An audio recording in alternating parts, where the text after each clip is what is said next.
Hi, my name is Nealy, and this is my testimony. In July of last year, I was diagnosed with a food allergy called 𝙩𝙬𝙬𝙤 syndrome that I contracted from a tick bite.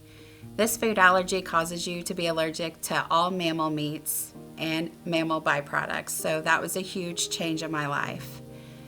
After I was diagnosed, I was referred to a specialist in St. Louis who basically told me that there was no treatment or cure for this food allergy.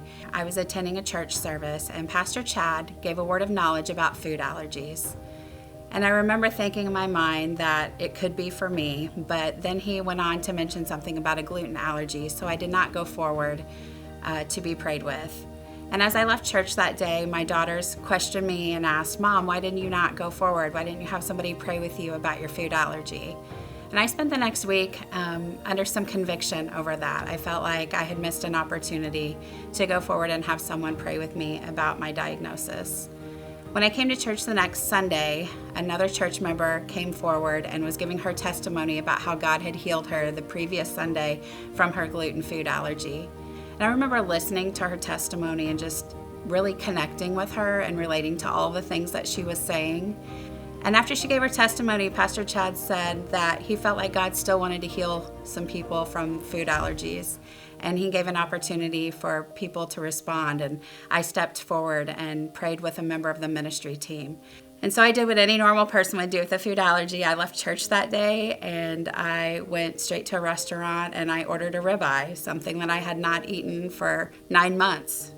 So the one difference about this type of food allergy is you don't have a reaction right away. So reactions come usually 6 to 8 hours later. So I took the step in faith, but had to wait quite a while before I was able to know for sure if I had truly been healed. And it wasn't until I woke up the next morning and had no reaction that I realized that I was no longer going to be dealing with this food allergy.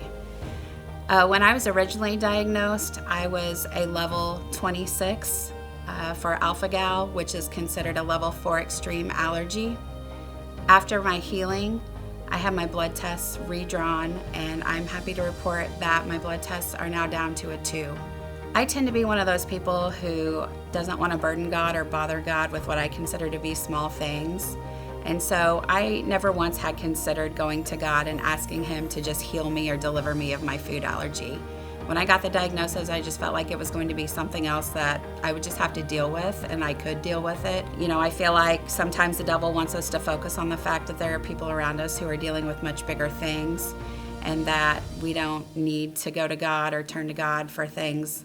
In my mind, my food allergy was something that was simple and small, even though the fact it was lethal. I just would tell people, if whatever you're facing or whatever diagnosis you've been given, that's not a final answer, that God gets the final word and He is the ultimate healer. And so just like the woman with the bleeding issue, she had a faith and she took a step towards Jesus for her healing. And the Jesus that healed her is the same Jesus who healed me and continues to heal people of all kinds of diagnoses today.